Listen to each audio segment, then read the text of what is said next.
Bonjour à tous, Shalom, Alléluia.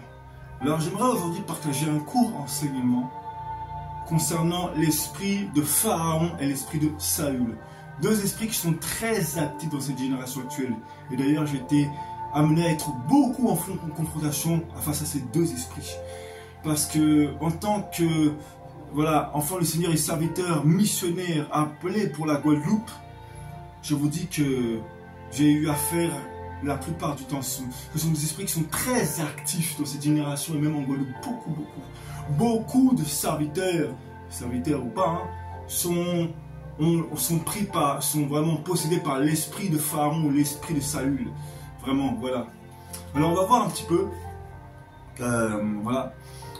Quand vous regardez dans la parole, Saül, pour commencer, c'est quelqu'un qui à la base vient d'Israël. C'est vraiment quelqu'un qui est issu du peuple d'Israël, de la tribu des Benjamins. C'était un Benjamite, Saül.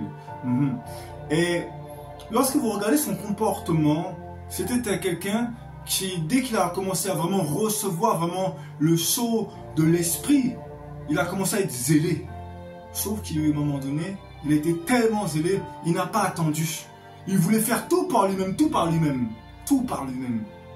Et trop vite, il a désobéi au Seigneur, il s'est rebellé contre le Seigneur. Et lorsque le prophète Samuel est venu, il a demandé pardon, mais il n'a pas voulu écouter, il a continué tout de même, continué. Vous voyez, souvent ceux qui ont l'esprit de Saül sont des vrais appelés du royaume, vraiment. Mais dès que le Seigneur va envoyer vers eux un prophète, une prophétesse, bref, qu'importe, sentinelle ou quoi, ils vont écouter, parce que le Seigneur leur a donné quand même un cœur pour écouter. Voilà, il leur a donné quand même un cœur pour aimer le prochain. Seulement, ils sont tellement épris, comme on dit, je crois que c'est le mot, par le ministère. Voilà, et c'était ça Saül. Saül, c'était vraiment beaucoup le ministère. Aller au combat, combattre pour Israël. J'ai été établi, je suis roi. Celui qui ne m'écoute pas, attention. Et c'est souvent ça l'esprit de Saül. Des hommes qui sont vraiment appelés, mais vraiment appelés par le Seigneur. Mais pourquoi? Dans cette génération, il y a beaucoup d'âmes qui ont l'esprit de Saül. Pourquoi?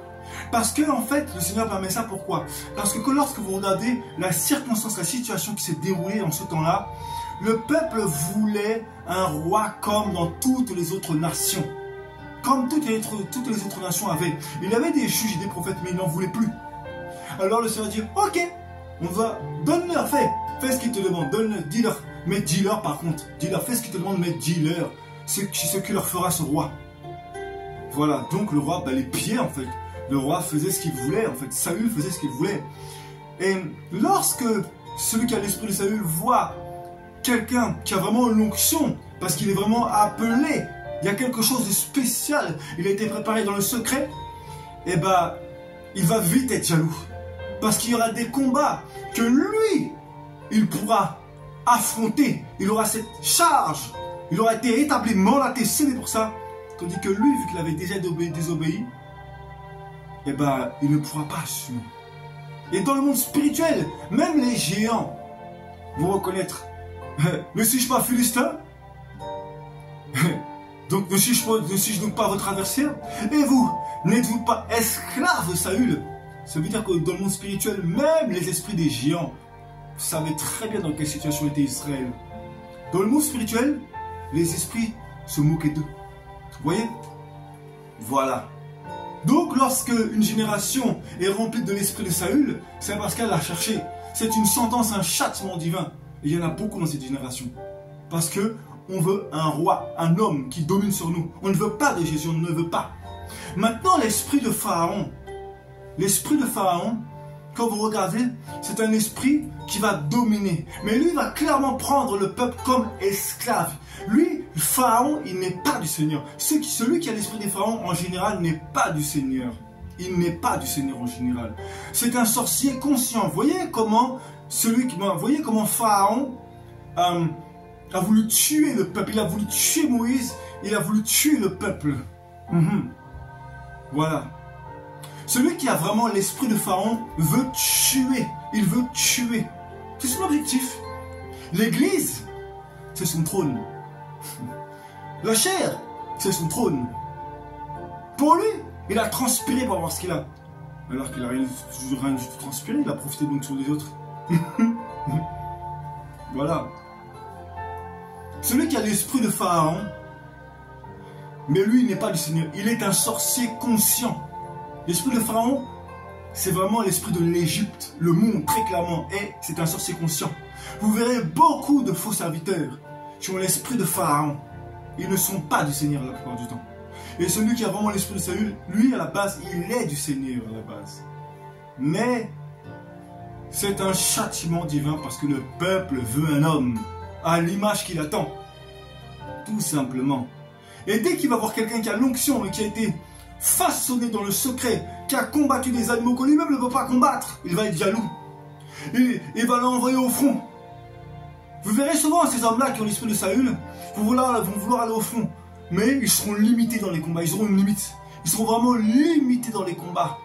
Celui même qui a l'esprit de Pharaon en général, il ne va jamais... Il n'ira pas évangéliser. Il a déjà son palais royal. En général, celui qui a l'esprit de Pharaon en général, il va combattre le peuple. Celui qui veut se lever pour le peuple, il va le combattre, il va vouloir le tuer. On en voit beaucoup aujourd'hui. Et celui qui a l'esprit de Saül va reconnaître, il va même parfois vouloir établir la relève. Il va les établir. Mais pourquoi?